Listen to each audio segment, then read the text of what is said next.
Hat, sunglasses, Pepsi, notes, sources, thick skin, check. You already know. Let's go.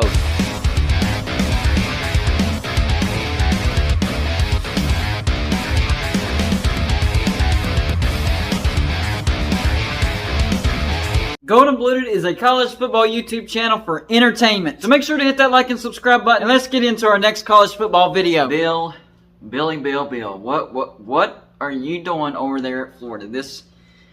A bad ending to a bad season for Florida. They got absolutely demolished by Oregon State. As you can see in the background, I have my lights on red, and that's because it's red flags all over the place for Florida. They are not doing good at all. They finished with a losing season, 6-7, and it looks like the experiment known as Billy Napier over there at Florida, not going to go well. This could end sooner rather than later. The nickname that Uncle Lou gave him was Sunbelt Billy, and it is holding true. He does not know how to win in a Power 5 conference. Hey, maybe they'll cut bait, give him a big old buyout, and he can go back down to the Group of 5 and have him some success down there in the Sunbelt, because at Florida, not doing good at all. This is not what Florida fans were wanting. I mean, I tried to warn Florida fans before the season started that this was not going to be a good season. Oh, no, we got Anthony Richardson. Our defense is going to be much better this year. What's going on, Blue Dude? We could finish as high as second in the SEC East.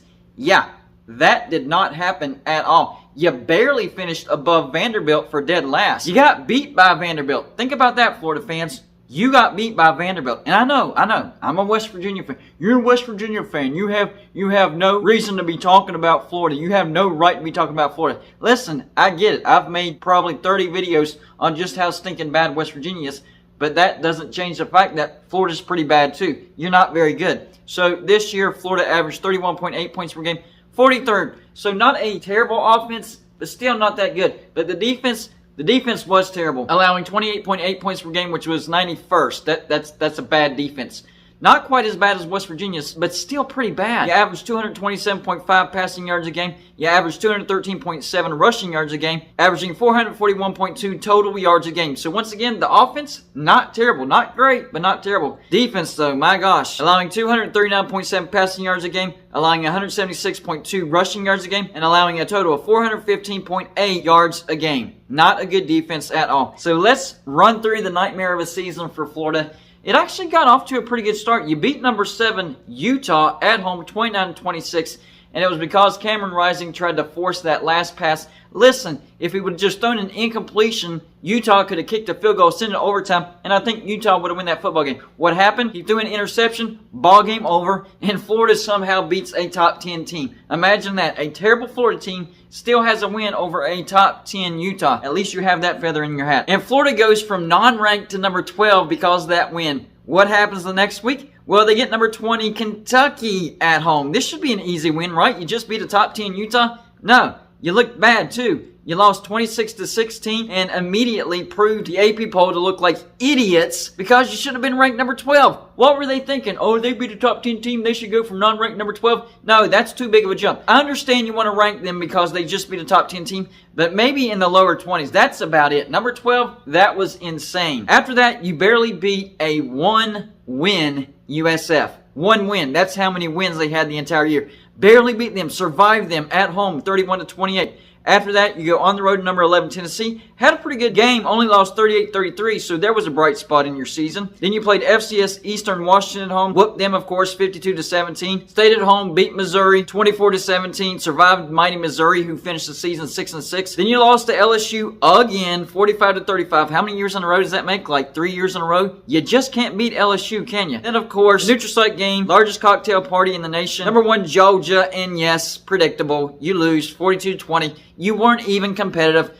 Look, I know a loss is a loss, but you have to be competitive. And you were not competitive in that game. That is not a rivalry anymore. Georgia owns you. After that, you go on the road and beat mighty Texas A&M. That was a great win, right? 41-24. Come back home, and you actually beat a good South Carolina, 38-6. So things were actually looking pretty good towards the end of the season. You were looking at 6-4, and the remaining teams on your schedule. Yes, this could be an 8-4 season. No, it wasn't. Because then you go on the road and you lose to Vanderbilt 31-24. How does that happen?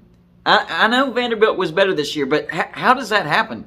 That's an all-time low for Florida. And then, of course, you go on the road and lose to your rival. Number 16, Florida State, 45-38. It was a good showing. You were competitive. It was a rivalry game. But you finished the regular season 6-6. And then you waited for a bowl invitation. Let's see what kind of matchup Florida can get. Maybe we can beat a decent 8-4 type of team, or maybe a 7-5, or maybe the same record as we have, 6-6, and we can end on a good note, 7-6. No, you get matched up against an actual good team. Number 13, Oregon State, and it was a mismatch. I predicted this too. Whenever that bowl matchup came out, I said this was one of the biggest mismatches of the entire bowl season, and Florida, you proved me correct. And yes, Oregon State is a really, really good team. They're going to finish in the top 10. Congratulations, Oregon State fans, by the way. Top 10 finish. You will be a top 10 team in the final rankings. That's one heck of a year. Good job on that. But Florida, you drew the short straw on that one, and you got absolutely walloped by Oregon State, 30-3. A total of 219 yards. So your strength, which was your offense, was not your strength against Oregon State. You didn't have a strength against Oregon State. Everything was a weakness, and it showed. This was a miserable loss, a miserable ending to a miserable season, and trust me, I feel your pain. West Virginia fans are going through the same thing, but Florida, let's be honest. I'm not totally oblivious and too big of a homer to not notice that Florida is a level above West Virginia when it comes to brand, being able to recruit and all that stuff. But right now, you're not looking good. I can't believe what I'm seeing. I remember the Steve Spurrier days like it was yesterday. I grew up on Steve Spurrier. I loved those teams under Steve Spurrier. And then Urban Meyer continued the success. And then after Urban Meyer, Florida just can't find an identity. That's the biggest problem, an identity crisis. You brought in Dan Mullen, and he did have some success, but I warned y'all, when y'all extended him after that 2020 season because you had a good offense, still a terrible defense, I warned y'all that was a mistake. That was a mistake. And I told y'all that that blowout loss in the bowl game, I believe it was to Oklahoma, was a precursor to 2021. Oh no, go to blue. A lot of players took the game off. We're going to have a lot more talent than what you saw in that game. No, that was the team that you were going to see in 2021. What happened? Yeah, they flopped, and Dan Mullen was let go just 1 year after a contract extension. Big mistake by Florida, and now another big mistake hiring Billy Napier. And I know, it's just year one. You got to give him time, going to Blue. And I understand that. But 6-7, losing to Vanderbilt, and then getting blown out in your bowl game, no, that should not be acceptable at Florida. Maybe it is. Maybe I'm way off base, and I'm talking out my rear end, and I don't know what I'm saying. But I'm just saying Florida standards, going by what I've seen in the past, that should be well under your standards. And Billy Napier might not be the head coach of Florida for much longer. And I would agree with that decision because he's not cutting the mustard at Florida. You're losing to all your rivals. You still can't beat LSU. You can't even have a winning season. You get blown out in your bowl, and you lose to Vanderbilt. I cannot stress that enough. You lost to freaking Vanderbilt. That is unacceptable. And the supposed savior of Florida, Anthony Richardson, what kind of year did he have? Not so great. 176 for 327. That's a completion percentage of 53.8%. That's not good.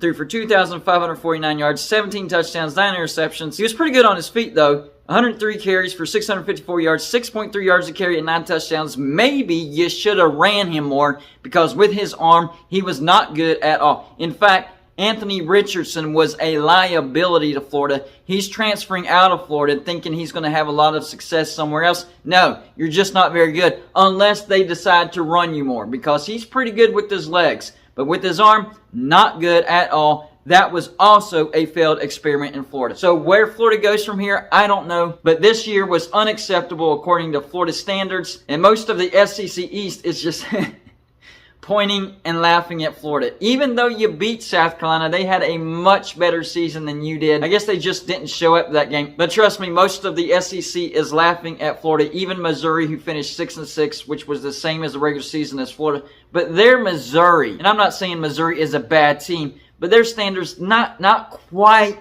as high as Florida. So yeah, they can point at you and laugh at you. So I'm warning you, Florida fans, it's coming. This is just a friendly reminder. I'm not trolling you. I'm not trash talking you. I'm just giving you a heads up. So y'all let me know in the comments section, are y'all surprised just how bad Florida was this year? And do you think Billy Napier lasts past 2023 at Florida? That's all I got for you for this show. Like and subscribe if you haven't already. And I'll see you on my next show.